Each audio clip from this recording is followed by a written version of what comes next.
Mi nombre es Brian Fariño, estudiante de la Unidad Educativa Nueva Aurora, de segundo A. Voy a hablar sobre el cuento de José de la Cuadra Vargas. José de la Cuadra Vargas nació en Guayaquil en 1903. Es un destacado escritor ecuatoriano y figura central del Grupo de Guayaquil, un influyente movimiento literario del siglo XX. Hijo único de Vicente de la Cuadra y Ana Victoria Vargas, su infancia estuvo marcada por la pérdida temprana de su padre, lo que lo llevó a vivir con su abuelo materno. Su carrera literaria comenzó a los 15 años, con relatos públicos y revistas locales. En 1924, Cuadra trabajó como periodista en El Telégrafo y publicó su primera colección de cuentos, Oro de Sol. Se casó en 1928 con Inés Núñez del Arco, con quien tuvo 5 hijos. A pesar de ser un padre cariñoso, su vida personal estuvo marcada por el alcoholismo, lo que afectó a su familia y finanzas. Cuadra falleció el 27 de febrero de 1941 a los 37 años debido a una hemorragia cerebral, dejando tras de sí una rica producción literaria. Su estilo se caracteriza por un enfoque en la realidad social ecuatoriana, utilizando el humor e ironía para abordar temas como la injusticia y la opresión. Cuadra se alejó del costumbrismo tradicional para representar a un Ecuador indígena y mestizo, reflejando sus propias experiencias como abogado y su comprensión político, y su compromiso político con la clase desfavorecida. Entre sus obras más notables se encuentra la novela Los Sagurismas y cuentos como La Tigra y Ayoras Falsos, donde denuncia las desigualdades sociales.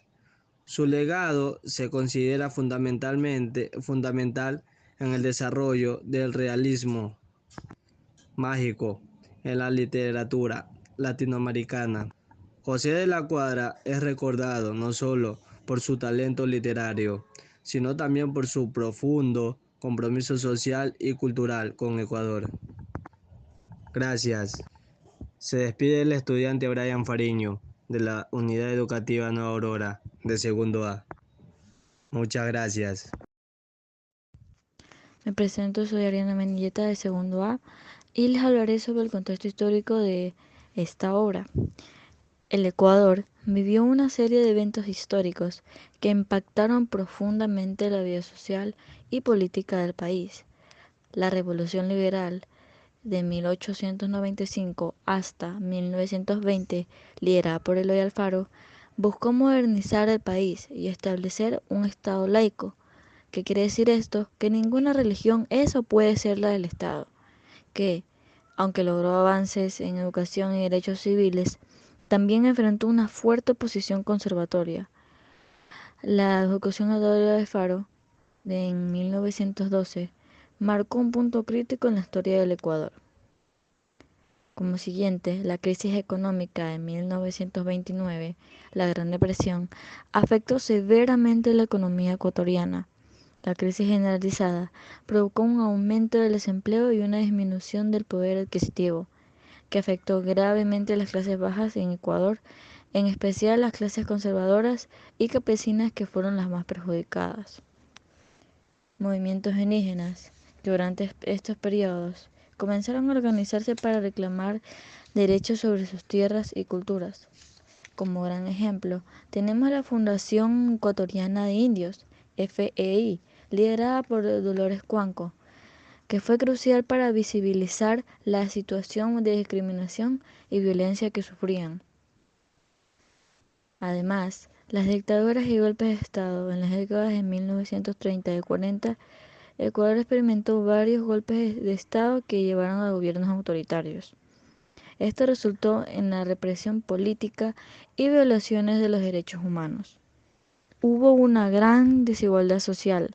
La población mestiza e indígena fue históricamente marginada sufriendo discriminación y falta de acceso a servicios básicos como la educación y la salud.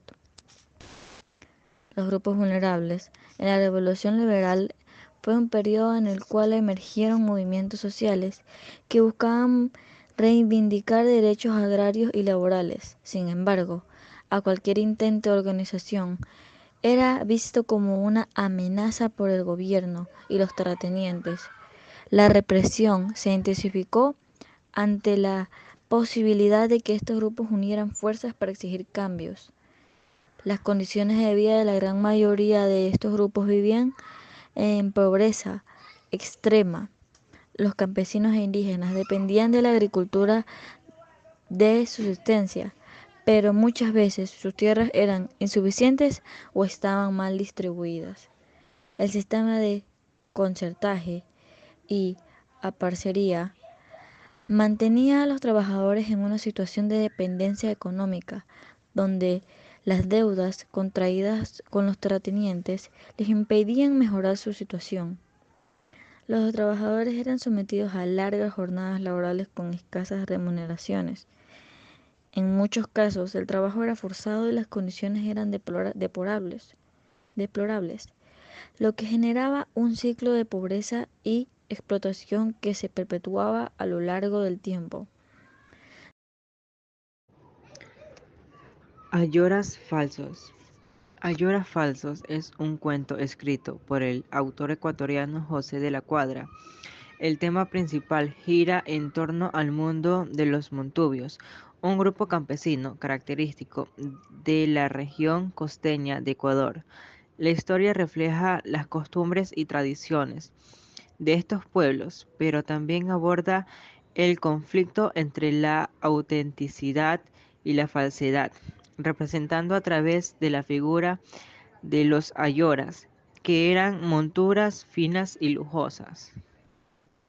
En el cuento, el término ayora tiene un significado simbólico, ya que no solo alude a un tipo de montura, sino que también sirve como metáfora de la gente que se presenta como algo que no es. La historia critica la falsedad en la sociedad, mostrando cómo algunos entre individuos intentan aparentar ser lo que no son, ya sea para obtener estatus o reconocimiento.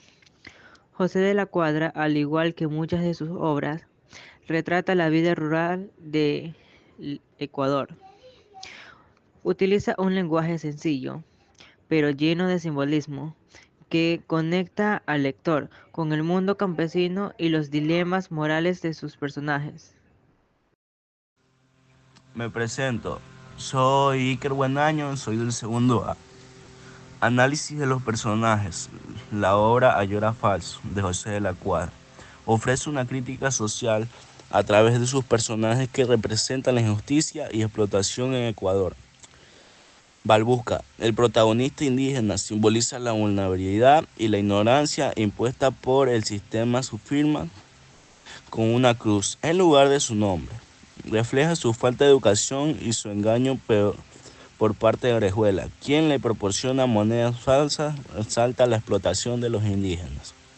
Balbuca intenta rebelarse al lanzar una piedra hacia la propiedad de Orejuela, simbolizando por su lucha por la dignidad.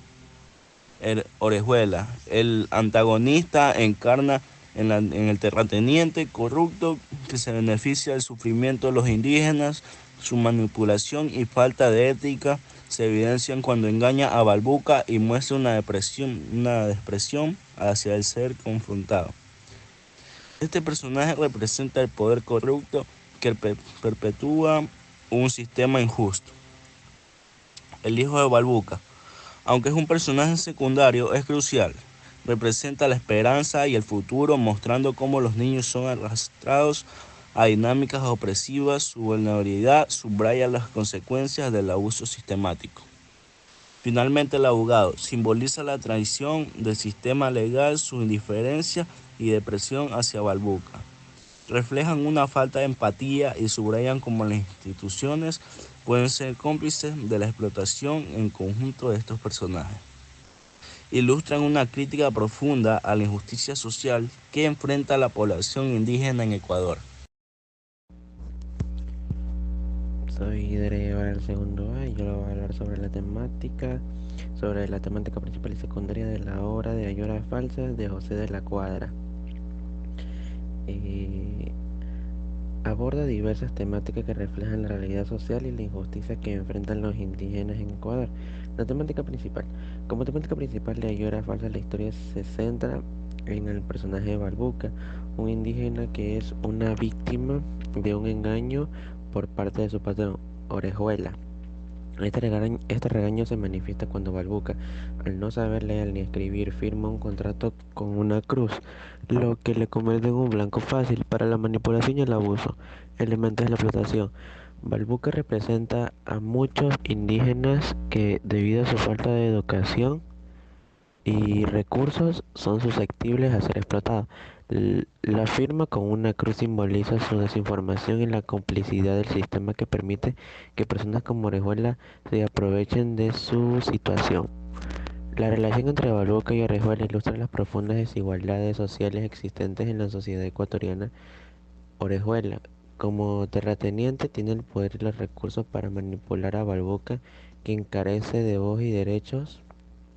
La obra critica la corrupción dentro del sistema judicial y político. El abogado y el teniente político son cómplices en esta injusticia, mostrando cómo las instituciones que deberían proteger a los ciudadanos son en cambio parte del problema. La temática secundaria. La temática secundaria presenta en Ayoras Falsas es la lucha por la dignidad y la identidad cultural a medida que Balbuca enfrenta las injusticias. También se plantea una reflexión sobre su identidad como indígena y su lucha para ser tratado con respeto. A pesar de su situación, Balbuca muestra momentos de resistencia hacia la propiedad de Orejuela. Es un acto simbólico de desafío contra su opresor. Este gesto representa no solo una rabia acumulada, sino también un intento de reclamar su dignidad. A lo largo de la obra se hace evidente que Balbuca está, está en el conflicto con su identidad indígena frente a un sistema que lo deshumaniza. Su lengua quiche y sus costumbres son parte integral de quién es, pero no son constantes, menospreciados por los personajes más poderosos. Reflejo de las temáticas de los personajes. José de la Cuadra utiliza sus personajes para reflejar las temáticas principales y secundarias de la obra. Como personaje encarna diferentes aspectos de estas luchas sociales y culturales. Presentación Balbuca.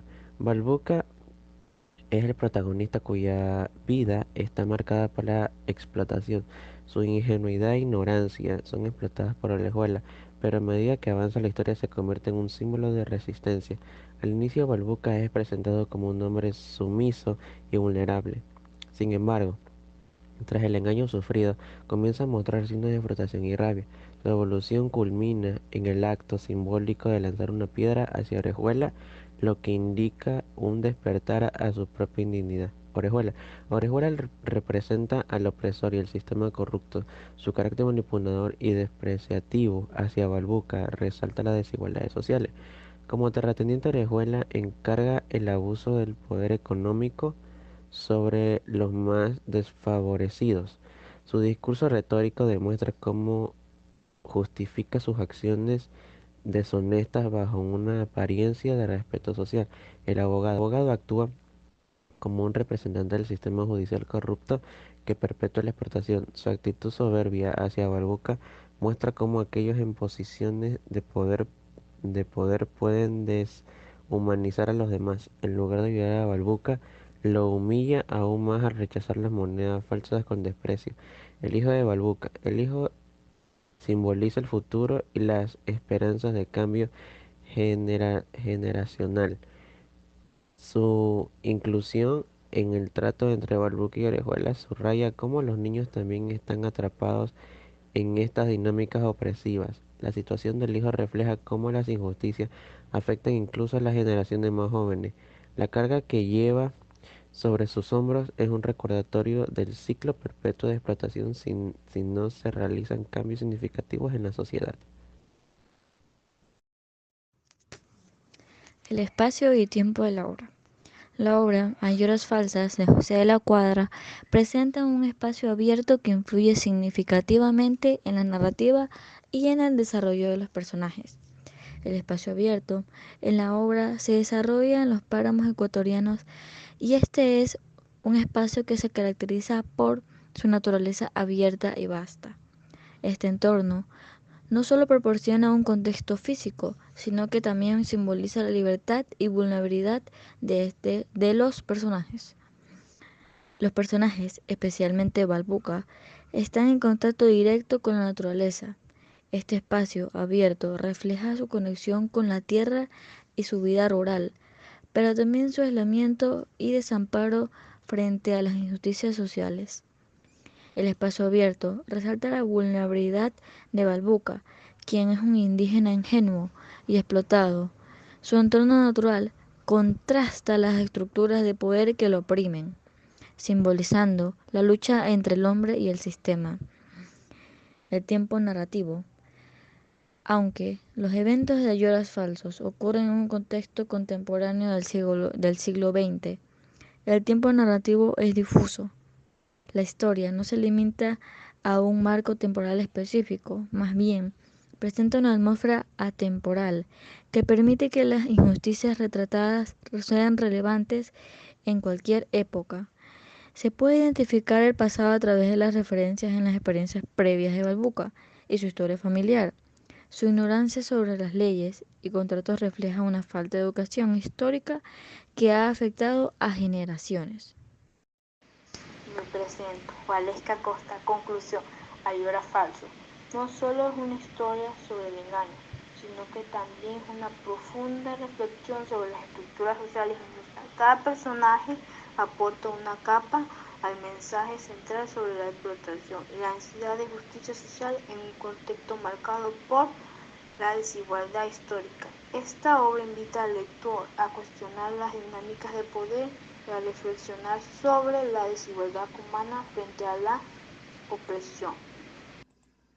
Nuestro autor presenta un estilo orientado al realismo social, expresando en la realidad que enfrentaban los campesinos en su época. Incluso podríamos decir que sigue siendo una problemática global, dando como resultado movimientos indígenas que el autor tomó como inspiración para escribir grandes obras como Los Angurimas y Hay horas falsos, para denunciar los abusos y problemas constantes de su época, como el paso de la Revolución Liberal de 1895, que dejó una gran inestabilidad política.